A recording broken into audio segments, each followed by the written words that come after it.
یہ دنیا کے سامنے حضرت امام نے اپنا اسوہ رکھا کہ یہی تو پیغام میں دینے آیا ہوں، یہی تو جو ہے وہ تحریر میں نے کربلا کی ریت پر اپنے خون سے رقم کرنی تھی کہ یہ سر کٹ سکتا ہے لیکن جھکے گا تو صرف اپنے مالک کی چوکٹ پہ جھکے گا، یزید کے سامنے یہ سر جھک نہیں سکتا ہے۔ تو حضرت امام حمام رضی اللہ تعالیٰ عنہ نے کربلا کے تپتے ہوئے ریگزار میں جب 72-73 لاشیں خیموں کے سامنے پڑے تھے اور اتنے زخم کلیجے پہ تھے، راوی کہتا ہے کہ جب آپ کی قمیض اتاری گئی تو 113 سوراخ اس میں تیروں کے تھے، 33 زخم نیزوں کے تھے، 34 گھاؤ تلواروں کے تھے، اتنے زخم جسم کے اندر اور جسم چور ہے زخموں سے۔ لیکن حضرت امام حسین نے جب پیشانی سجدے میں رکھی تو آخری لفظ یہ تھے، اللہم رضن بقضائکا وصبرن علی بلائکا تسلیما لامرکا سبحان ربی العالی۔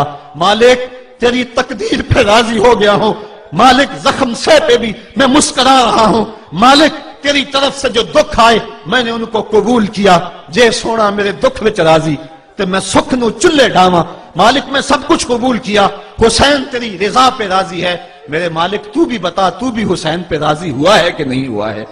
آواز آ رہی تھی اس پیاسے پر علی شیر خدا کو ناز ہے، اس نواسے پر محمد مصطفیٰ کو ناز ہے، اوروں نے بھی سجدہ کیا پر اس کا عجب انداز ہے، اس نے وہ سجدہ کیا جس پر خدا کو ناز ہے۔ اے حسین ابن علی تم پر سلام، نازش آل نبی تم پر سلام۔ آج لہجہ بھی دم توڑ رہا ہے اور سورج بھی درد غروب سے زرد ہو رہا ہے، وقت کے دامن میں گنجائش نہیں کہ میں اس مضمون کو چھیڑوں، آؤ ہم سلام کرتے ہیں۔ یہ سورج سامنے چمک رہا ہے، میں یہاں بیٹھا سوچ رہا تھا کہ ہم نے تو نہیں دیکھا، اے سورج دوپہر کا وہ منظر تم نے تو دیکھا تھا جب کربلا میں حسین کا سر کٹا تھا، جب گھر لٹا تھا، جب خیموں کو آگ لگی تھی، جب سکینہ رو رہی تھی اور جب گھوڑا خالی پلٹا تھا اور سکینہ پوچھتی تھی گھوڑے تو خالی آ گیا ہے، حسین کہاں چھوڑ آیا ہے۔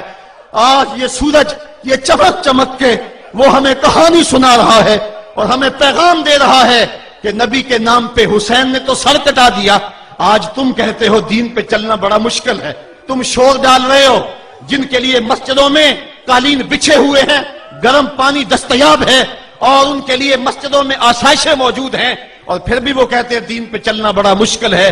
ذرا دیکھو حسین ابن علی کو سجدے میں سر رکھ کے، پیشانی رب کے حضور رکھ کے حسین ابن علی کہہ رہے ہیں مالک میں سر کٹا کے بھی تیرے حضور حاضر ہوں اور تجھ پہ راضی ہوں، تو بھی بتا کہ تو بھی حسین پہ راضی ہے یا نہیں ہے۔ اے حسین ابن علی تم پر سلام، نازش آل نبی تم پر سلام، تم پہ لاکھوں رحمتیں لاکھوں سلام، اے شہیدان محبت کے امام، لالا گوں لالا بدن لالا چمن، اے چمن اندر چمن اندر چمن، زندگی ہی زندگی تیری حیات، اے حیات اندر حیات اندر حیات، افتخار ملت بیضا ہے تو، رب کعبہ کی قسم یکتا ہے تو، فخر کا دل میں دریچہ باز کرنا چاہیے، جن کا تو آقا ہے ان کو ناز کرنا چاہیے۔ آج ہم ناز کرتے ہیں حسین ابن علی پہ، ہم آ حسین والے نہیں ہیں، ہم واہ حسین والے ہیں۔ واہ حسین تیری عظمت کو سلام، اتنے زخم کلیجے پہ ہو تو کھڑا نہیں ہوا جاتا، لیکن جبر کے خلاف کتنی قوت سے کھڑا ہے۔ حسین ابن علی نے اپنا نمونہ لوگوں کے سامنے رکھنا تھا، تو اقبال کہتا ہے سرخ رو عشق غیور از خون او، شوخی این مصرع از مضمون او۔ یزید مٹ گیا، یزید کا نام مٹ گیا، اس کا تشخص مٹ گیا، حسین کل بھی زندہ تھا، حسین آج بھی زندہ ہے۔ مرتا تو وہ ہے جس کی فکر مر جائے، مرتا تو وہ ہے جس کا نسب العین مر جائے، مرتا تو وہ ہے جس کا مشن ختم ہو جائے۔ حسین کا نسب العین زندہ، حسین کی فکر زندہ، حسین کا مشن زندہ، حسین زندہ، حسین کا نانا بھی زندہ۔ آج بھی ہزاروں کروڑوں اربوں انسان حسین کا نام لے کے جی رہے ہیں۔ میں کہتا ہوں اگر کوئی یزید کا نام بھی لیتا ہے تو وہ سر جھکا کے دیتا ہے۔ کیسا تمہارا لیڈر ہے جس کا نام لیتے ہوئے بھی تمہیں شرم آتی ہے؟ نام لینے سے پہلے سر جھکاتے ہو، نام لیتے ہوئے پسینہ پسینہ ہوتے ہو، نام لینے کے بعد منہ چھپا لیتے ہو۔ تمہیں اپنے قائد اور اپنے لیڈر کا نام لیتے بھی شرم آتی ہے، اور جب ہمارے لبوں پہ نام حسین آتا ہے ہمارا قد اونچا ہو جاتا ہے، ہمارا سر فخر سے بلند ہو جاتا ہے۔ فخر کا دل میں دریچہ باز کرنا چاہیے، جن کا تو آقا ہے ان کو ناز کرنا چاہیے۔ تو حسین ابن علی نے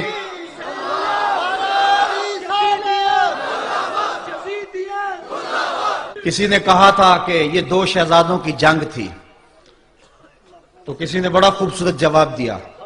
اس نے کہا کربلا جنگ تھی اگر دو شہزادوں کی، قلم میں زور ہے تو لکھو حسین ہار گئے، لہجے میں تنتنا ہے تو لکھو حسین ہار گئے، انداز میں زور ہے تو کہو حسین ہار گئے. زمانہ کل بھی کہتا تھا، زمانہ آج بھی کہتا ہے، حسین کل بھی جیتا تھا، حسین آج بھی جیتا ہے. جب حضرت امام حسین رضی اللہ تعالیٰ عنہ کا سر انور کاٹ لیا گیا اور خولی بن یزید نے نیزے کی نوک پہ اس کو رکھا، ویسے رخ سر کا زمین کی طرف سے تھا. کسی نے کیا خوب کہا، باں کے سر نیزے پہ اور سوئے زمین ہے روح، یعنی سجدہ ثانی کی ہے آرزو.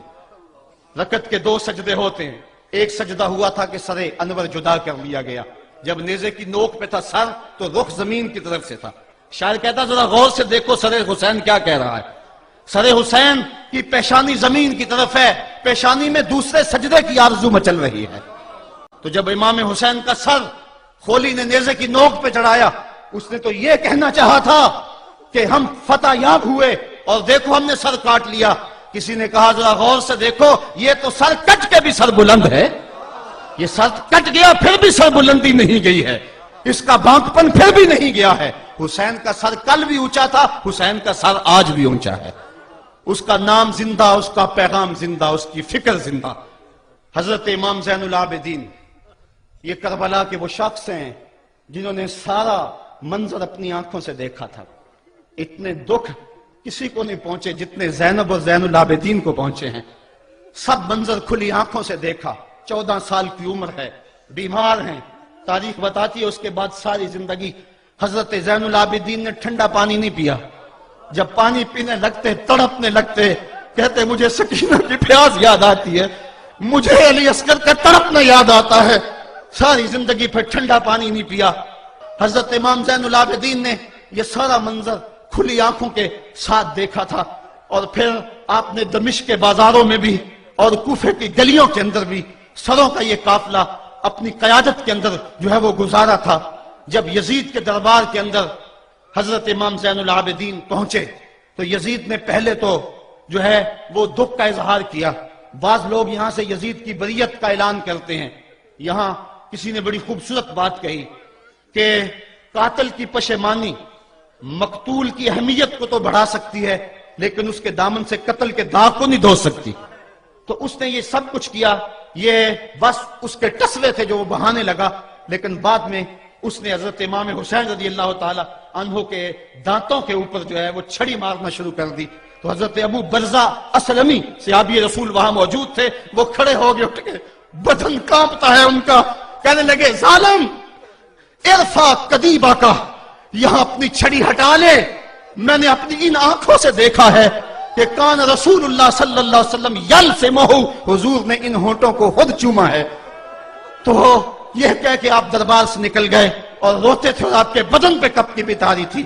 بعد میں یزید نے کہا حضرت غلطی ہو گئی اور یہ میں نہیں چاہتا تھا، بتائیں آپ کی کوئی شرط ہو. تو آپ نے فرمایا میری 4 باتیں مان لو.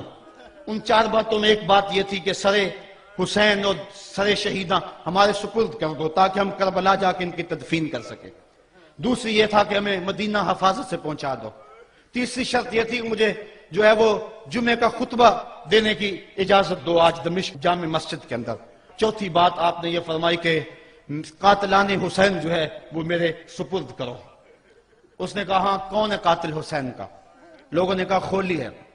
خولی نے کہا میں نے قتل نہیں کیا، یہ سنان بن انس نخی نے کیا ہے.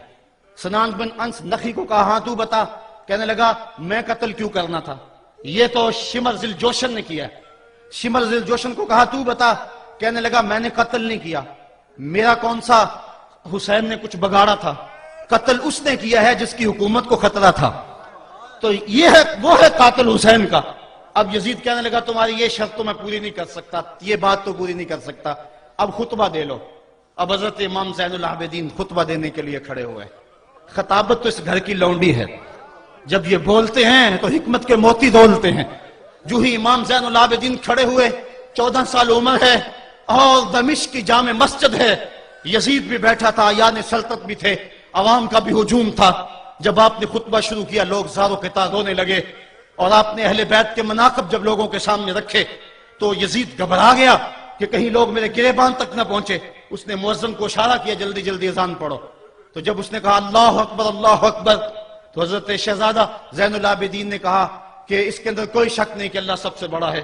جب شہادتین کا کہا اشہد ان لا الہ الا اللہ، حضرت امام زین العابدین نے اس کے جواب کے اندر کہا ہاں اللہ کے علاوہ کوئی معبود نہیں ہے، اس کی گواہی ہم نے خون سے دی ہے، ہم نے اپنے لہو سے دی ہے اس کی گواہی. اور پھر اس کے بعد جب اشہد ان محمد رسول اللہ پہ لفظ آئے تو حضرت امام زین العابدین نے کہا یزید دیکھ، اب اذان کے اندر تیرے نانے کا نام ہے یا میرے نانے کا نام ہے؟ آج بھی منبر پہ میرے نانے کا نام ہے. تو یزید مر گیا، اس کا نام مر گیا، اس کا تشخص مر گیا. حسین کل بھی زندہ تھا، حسین آج بھی زندہ ہے. حسین کربلا کے تپتے ہوئے ریگزار میں بھی زندہ تھا، کوفے کے بازار میں بھی زندہ تھا، اور دمشق کی جامع مسجد میں بھی زندہ تھا، مدینے میں بھی زندہ، مکے میں بھی زندہ، کابل میں بھی زندہ، کندھار میں بھی زندہ، قلعہ جنگی میں بھی زندہ، تورا بورا میں بھی زندہ، موصل میں بھی زندہ، بغداد میں بھی زندہ، غزہ کی پٹی میں بھی زندہ، فلسطین میں بھی زندہ. آج حسین کی زندگی اور حسین کا باقپن دنیا کو بتا رہا ہے، بش کو بتا رہا ہے تیرے منہ پہ تماچا حسین مارے گا. زمانہ بتائے گا کہ حسین کل بھی زندہ تھا، حسین آج بھی زندہ ہے.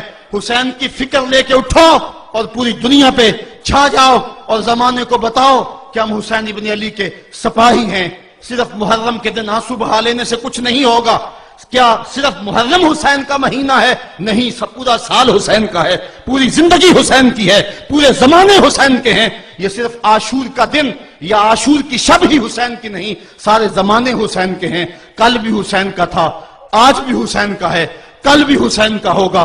آؤ اٹھیں، قرآن کو لے کر کے حسین ابن علی نیزے کی نوک پر بھی چڑھ کے قرآن سنایا، اور آج ہم اسی قرآن کی دعوت کو لے کر کے اٹھیں اور حسین ابن علی کے پیغام کو گھر گھر